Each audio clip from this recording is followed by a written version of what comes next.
Els protagonistes del contrast tenen noms propis i avui podrem conèixer amb més profunditat a una investigadora que va marxar a Alemanya a fer un Erasmus i es va especialitzar en física mèdica. Després d'un any a fora, va decidir tornar a Catalunya, però aquí ja havia començat la crisi i no va trobar feina. Ara està acabant el doctorat a Cambridge. Després marxarà a fer un postdoctorat als Estats Units. És la Irene Marco Rius, una científica compromesa que ens mostra la seva visió sobre la situació de la ciència al nostre país i de com l'està afectant personalment.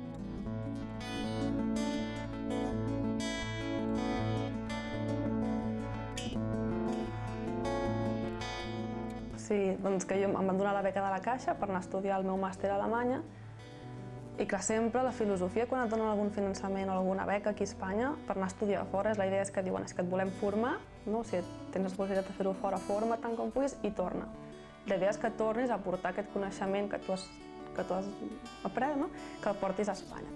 I la beca de la Caixa, l'entrega de les beques que te la dona el rei, i va fer un discurs. I recordo que en el discurs ens va dir que, sisplau, aprenguéssim molt a fora, que ho passéssim molt bé, que ho aprofitéssim, però, sisplau, torneu. Sisplau, sobretot, que tornéssim. I que tots ens miràvem i dèiem, bueno, ja ens agradaria, ja, o sigui, és que moltes vegades no marxes per gust, no? És que ja t'agradaria poder-te quedar aquí tenint les mateixes oportunitats.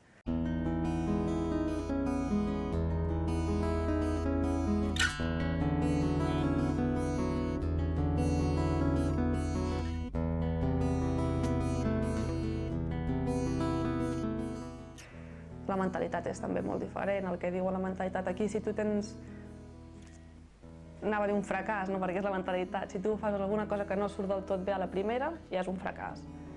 I a vegades ja t'enfonses, i amb la recerca és un fracàs, o sigui, no ho has de veure així, és com van dir, no? Que si tu fas 100 coses que surten malament, n'hi ha 100 que no funcionen, segueix, que a vegades apropant-te, no? Que sí, però no ho tenim, aquí a vegades és el que falta també. I si a Europa això es té una mica, jo crec que a Espanya encara més. Potser és per això que no es financia tant, perquè realment són molts anys de no veure encara cap resultat o que no veus la llum, i és que potser un dia, després de 10 anys, un sol dia és el que fa que canviï tot. I això als Estats Units sí que ho diuen que ho tenen, que sempre et donen recursos perquè provis. I com més innovadora sigui la idea i més difícil sembli, més t'ajudaran.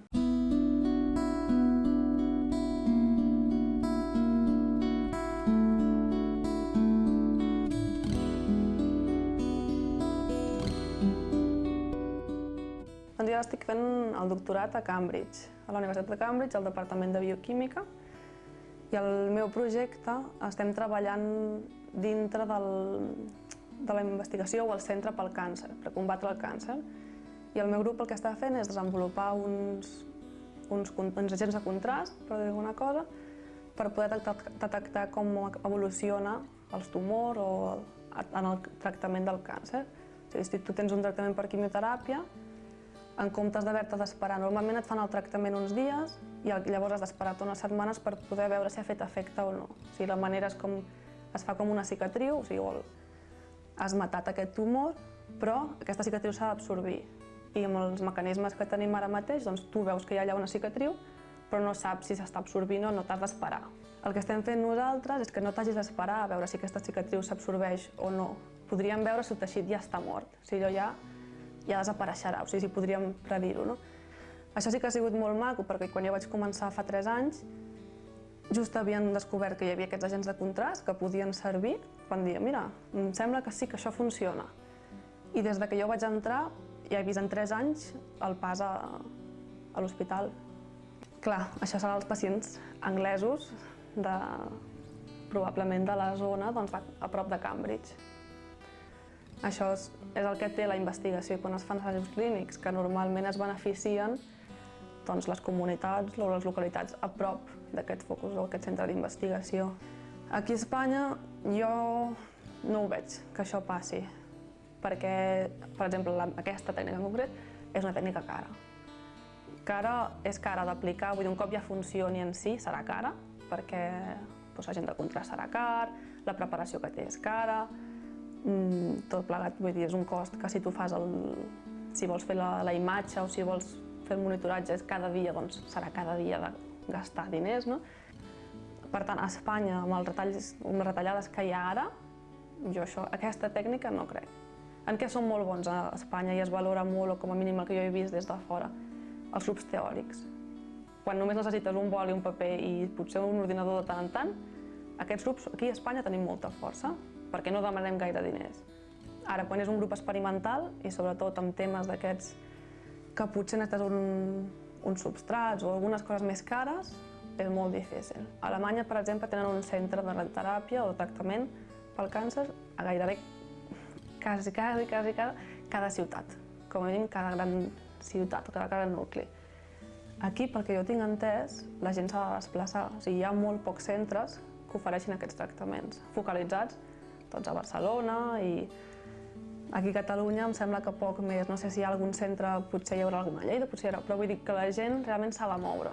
Són tractaments molt llargs, que això implica, sobretot si per exemple és un nen, vol dir que tota la família s'ha de traslladar i viure durant uns mesos o durant el temps que sigui en una altra ciutat que pot estar bastant lluny del lloc. Doncs això a Alemanya no passa.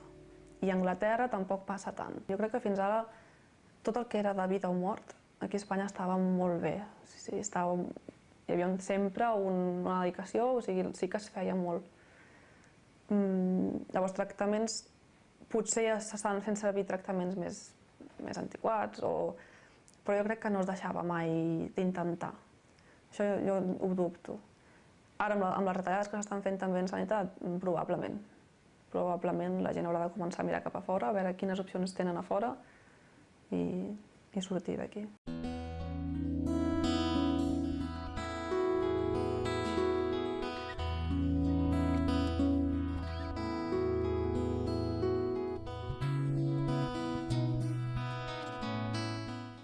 El que més afectarà és a la gent que té malalties estranyes, no? O que més desconegudes o que encara no hi ha tractament.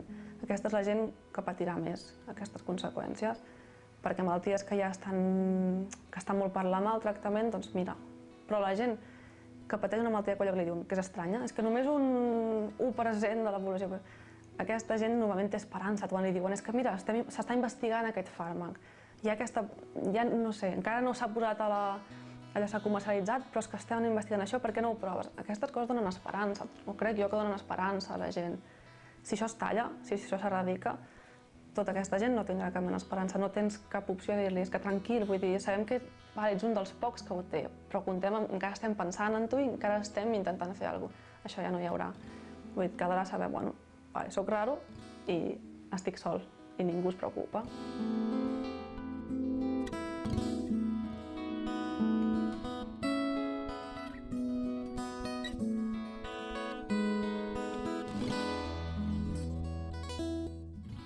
A estar fora, no? I moltes vegades penso, bueno, si les coses segueixen així, en comptes de tornar jo aquí, m'emportaré els meus pares on jo estigui, no? Si estan disposats a venir, perquè et dic, jo fins ara tenia molta fe, dic, bueno, moltes coses van malament a Espanya, tenim crisi, tenim problemes econòmics, de tot el que sigui, però semblava que la sanitat era una cosa que funcionava i funcionava bé, i sobretot el que dèiem, en moments crítics.